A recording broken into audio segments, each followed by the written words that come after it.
U പിയിലും ഗുജറാത്തിലും തൊഴിലില്ലായ്മ കേരളത്തേക്കാൾ കുറവാണെന്ന് അനൂപ് ആന്റണി. ChatGPT ഉണ്ടോ കയ്യിൽ? ഉണ്ട്. ഒന്ന് അടിച്ചു നോക്ക്. Unemployment rate in Gujarat, unemployment rate in Kerala ഒന്ന് കമ്പയർ നോക്കിയേ. സംഭവം ശരിയാണ്. ഡാറ്റാസ് നോക്കിയാലും കേരളത്തിൽ തൊഴിലില്ലായ്മ നിരക്ക് കൂടുതലാണ് compare to U P, Gujarat, Madhya Pradesh. പക്ഷേ ഇതിന്റെ സത്യാവസ്ഥ എന്താണ്? ശരിക്കും നമ്മൾ അത്രയ്ക്ക് മോശമാണോ?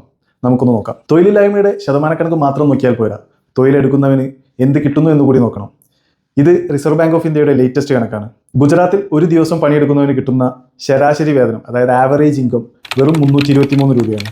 മധ്യപ്രദേശിലാണെങ്കിൽ അത് പിന്നെയും താഴേക്ക് പോയി 278 രൂപയാണ്. പക്ഷേ കേരളത്തിലെ കണക്കോ? കേരളത്തിൽ ഒരു ദിവസത്തെ ആവറേജ് ഇൻകം 852 രൂപയാണ്. അതായത് കേരളത്തിൽ ഒരാൾ ഉണ്ടാക്കുന്ന പണം ഉണ്ടാക്കണമെങ്കിൽ ഗുജറാത്തിൽ 3 പേർ പണിയെടുക്കണം. വടക്കേ ഇന്ത്യയിൽ പണിയില്ലെങ്കിൽ പട്ടിണിയാണ്. അതുകൊണ്ട് തന്നെ കിട്ടുന്ന 200 രൂപക്കോ 300 രൂപക്കോ എന്ത് പണി ചെയ്യാനും അവർ തയ്യാറാണ്. അതുകൊണ്ട് തന്നെ സ്റ്റാറ്റിസ്റ്റിക്കലി അവർ എംപ്ലോയിഡ് ആണ്. പക്ഷേ കേരളത്തിലോ? ഡിഗ്രിയും PGയും കഴിഞ്ഞ് നമ്മൾ കിട്ടുന്ന എന്തെങ്കിലും ജോലിക്ക് പോകാൻ തയ്യാറാവില്ല. അതുകൊണ്ട് തന്നെ യോഗ്യതയുള്ള ജോലി കിട്ടുന്നത് വരെ നമ്മൾ വെയിറ്റ് ചെയ്യും. അതിനെയാണ് നിങ്ങൾ തൊഴിലില്ലായ്മ എന്ന് വിളിക്കുന്നത്. നാളെ മുതൽ കേരളത്തിലെ ചെറുപ്പക്കാർ 200 രൂപക്കും 300 രൂപക്കും ജോലി ചെയ്യാൻ തയ്യാറായാൽ കേരളത്തിലെ തൊഴിലില്ലായ്മ 0% പക്ഷേ അതുകൊണ്ട് ആർക്കെങ്കിലും ഗുണമുണ്ടോ? യു പിയിലും ഗുജറാത്തിലും തൊഴിലെടുക്കുക എന്ന് പറയുന്നത് ദാരിദ്ര്യം മാറ്റാനുള്ള നെട്ടോട്ടമാണ്.